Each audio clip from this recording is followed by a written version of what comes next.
You're listening to Soap Dirt, the latest in television entertainment news.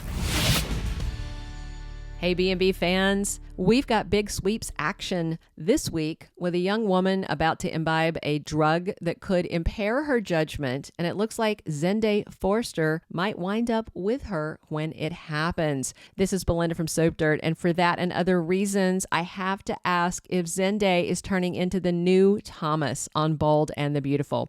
Hey, please click subscribe if you haven't already, and now let's talk about it. So I really like Delon de Metz, who plays Zende, and I'm glad to see he's finally getting a front burner storyline, but I feel like they're turning him into someone really skeevy on the CBS soap opera.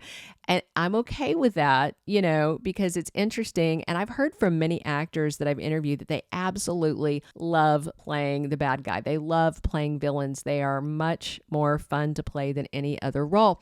So I'm not certain that Zende is turning into a totally bad guy, but I feel like a couple more sketchy decisions and he might be. In fact, right now, he reminds me of Thomas Forrester and some of his bad deeds that he did before he got that brain surgery and underwent intensive psychotherapy that straightened him out. So I want to talk about 5 warning signs that they're writing Zende like he's the new Thomas, which could mean a lot of trouble ahead. All right, number 1, Zende's attentions are unrequited. Ever since Zende laid eyes on Luna Nozawa, he has had an interest in her, but it's hard to know if that's strictly because he thinks she's amazing or if it's also about that competitive thing he's got going on with his cousin RJ Forrester. To be fair, Luna kind of came into her internship with a thing for RJ already. If you remember, she followed him as an influencer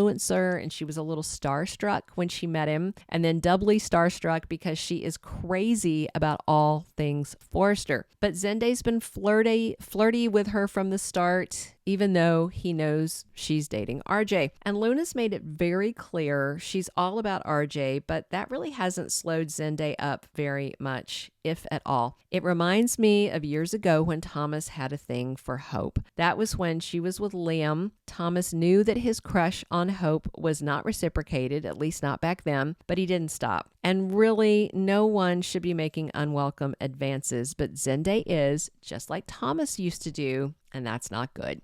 All right, number 2, Luna is with another guy whom she loves, and he doesn't seem to care. So the whole Zende, Luna, RJ vibe to me is so similar to the Liam, Hope, Thomas vibe from a few years back before the mannequin thing, before the brain surgery. Back then, Hope Logan was still head over heels for Liam Spencer before his waffling ways finally broke her. Back then, Hope made it clear that it was Liam she loved, Liam she wanted, and she did not want Thomas. But it was like he couldn't hear her or he didn't want to acknowledge what she was saying over and over. That's the same thing I'm seeing now with Zende. He knows that Luna loves RJ because he's been lurking outside the door listening to them, and it's creepy as heck. It definitely reminds me of old Thomas. It's like Brad Bell just used the same scripts, recycled them, and just changed the names. That's all. All right, the third thing to think about, Zende is playing games and tricks. Remember back when Thomas used Douglas as a bargaining chip to get closer to Hope, and how he gaslit her and his kid and pulled out all the stops to get closer to her and to basically try and trick her into being with him? I'm kind of feeling all that vibe again. It really brought it home to me a few weeks back when Zende Forrester sent her that anonymous invitation for a dinner date. Luna assumed it was from RJ and she got all dolled up and then showed up at the appointed time, only it wasn't RJ. It was his cousin, and Luna was shocked. She didn't plan to stay, and she made it very clear to Zende that it wasn't cool, and he just didn't stop. Remember, he asked if he kissed better than RJ, and then he tried to put his lips on hers. She turned her cheek, so he didn't get any mouth action, but it was really creepy. It was totally an unwelcome advance, and it really reminded me of some of those type of things that Thomas used to pull before Finn cut open his head and fixed his brain. All right, the fourth thing. Luna is about to take some pills and get loopy, and then we'll see what happens. So I mentioned this in another video recently.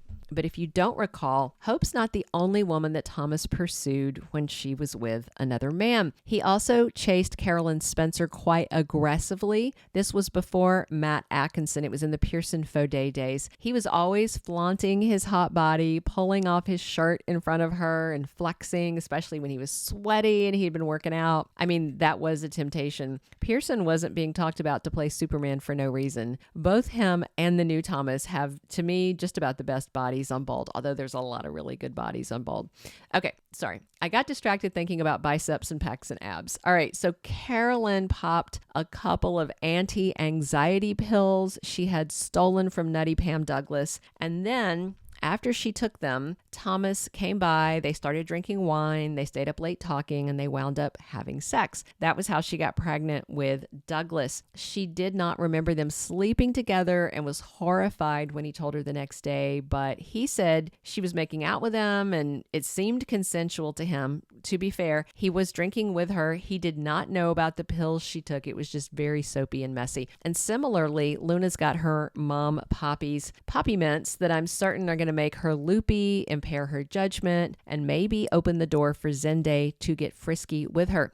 Plus, B&B just happened to coincidentally show us where Zende sleeps, over in the guest house, because RJ just stopped by there to talk to him. I wonder if by early next week, RJ is going to stop in there looking for Luna when she goes missing from the party, maybe find her in bed with Zende. But like Thomas and his incident with Carolyn, I'm guessing Zende won't know that she was on some weird substance. But still, one more way Zende's being written as the new Thomas. Fifth and finally, Zende is just not respecting boundaries. The bottom line, all this adds up to Zende just overstepping. He's not accepting the boundaries set by Luna. He's not accepting the ones set by RJ. Basically, Zende thinks RJ is an entitled little nepotism brat who's being handed everything. But let's not forget, Zende's also a nepo baby. He does have a sadder origin story, but he's still in a nepotism situation. He just hasn't cashed in on it as much as RJ has. Maybe Zende needs to call his mom Kristen and ask for an upgrade.